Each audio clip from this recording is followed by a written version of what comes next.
Joel Armando Vasconcelos Bautista preguntan cómo ven desde el PO el arribo de López Obrador a la presidencia de México. Bueno, un pequeño comentario.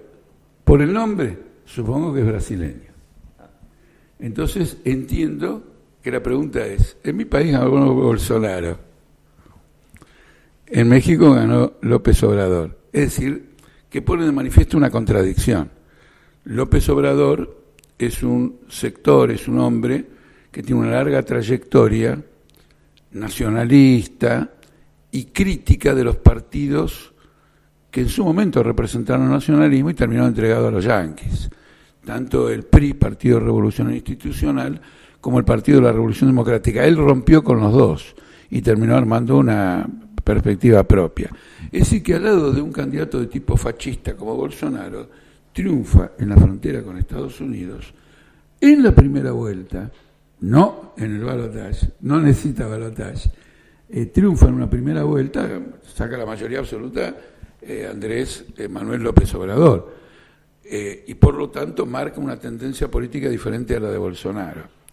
Esto demuestra una cosa, que acá hay una crisis política y hay una tendencia, una rebelión, que asume formas diferentes, y no es indiferente que asuma una forma a la otra, pero que cruza toda América Latina. Y que probablemente van a fracasar, tanto una como otra, y van a profundizar la crisis. Porque no le va a dar solución, Bolsonaro va a aplicar un programa de ajuste. ¿Qué va a hacer Andrés López Obrador? Andrés López Obrador se ha comprometido con la satisfacción de grandes reivindicaciones sociales. Ahora, tiene los recursos, tiene los métodos, tiene el poder para satisfacer ese conjunto de reivindicaciones. Indudablemente, si él no toca la base del poder político de la burguesía y del imperialismo, no los tiene. Es decir, no lo va a conseguir. Y esto ya nos dice que vamos a una experiencia nuevamente frustrada del nacionalismo, en este caso más honesto que todos los entreguistas anteriores, porque en su momento habían sido también nacionalistas honestos. ¿Está claro o no? Entonces marca los límites de este movimiento. Al mismo tiempo, López Obrador, con este planteo de que va a satisfacer las reivindicaciones, las leyó todas. Le llevó 2 horas enunciar todas las reivindicaciones populares que va a satisfacer. Ha creado ya una hostilidad desde el lado de la burguesía. Por lo tanto, va a haber un choque muy profundo. Eso va a ocurrir en México y también va a ocurrir en Brasil.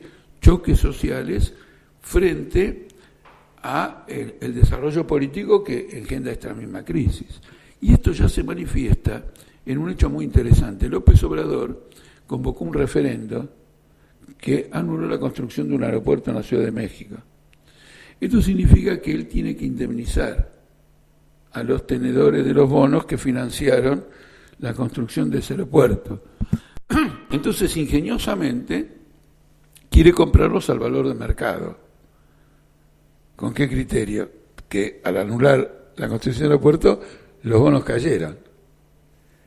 Entonces, él va a pagarle a los acreedores internacionales, pero con un descuento relativamente importante. Los acreedores internacionales le dijeron que ni sueñe, que ellos se quedan con los bonos, que rechazan lo que se llama la recompra, es decir, que vos podés cancelar una deuda por anticipado, que quieren cobrar los intereses de esa deuda hasta el final de la deuda, hasta el vencimiento entero del bono, y ahí tenés una crisis muy abierta. Luego, López Obrador ha tomado, se ha hecho cargo de una reivindicación, o es propia de él, de que las medidas fundamentales del país se hagan por medio del referendo, a tal punto que en la mitad de su mandato va a poner la presidencia en juego a través de un referendo. Si la gente que lo votó por 6 años, a los 3 años no quiere que gobierne más, él llama un referendo y entonces si lo votan y no lo votan, y entonces él renuncia y se va.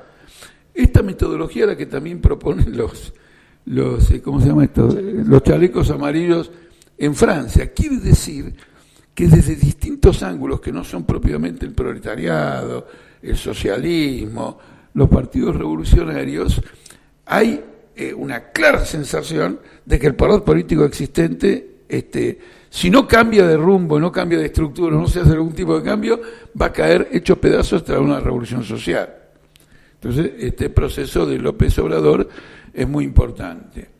él ha tomado una medida que es que no va a investigar las corrupciones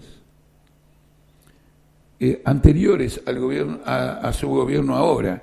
Esto es muy llamativo porque él ha dicho que va a hacer una campaña contra la corrupción, eliminando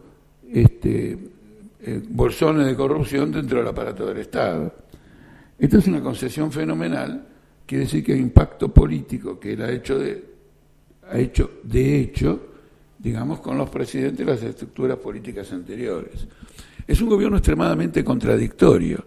Por ejemplo, quiere instalar refinerías en México para no solo vender el petróleo, sino también hacerlo en forma, ¿cómo se dice? Manufacturada, no, pero elaborado todos los subproductos y derivados del petróleo, pero no cuestiona la política de privatización petrolera que hay en marcha y por lo tanto los acuerdos con Estados Unidos.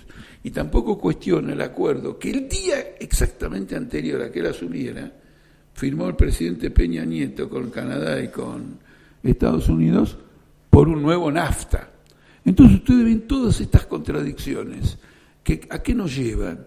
Nos llevan a cómo está impactando en el plano de la política, de la inquietud popular y de las masas, una crisis mundial que en América Latina es más intensa, o mejor dicho, se manifiesta con mayor intensidad que en otros lugares del mundo, porque las espaldas económicas de estas naciones son más débiles.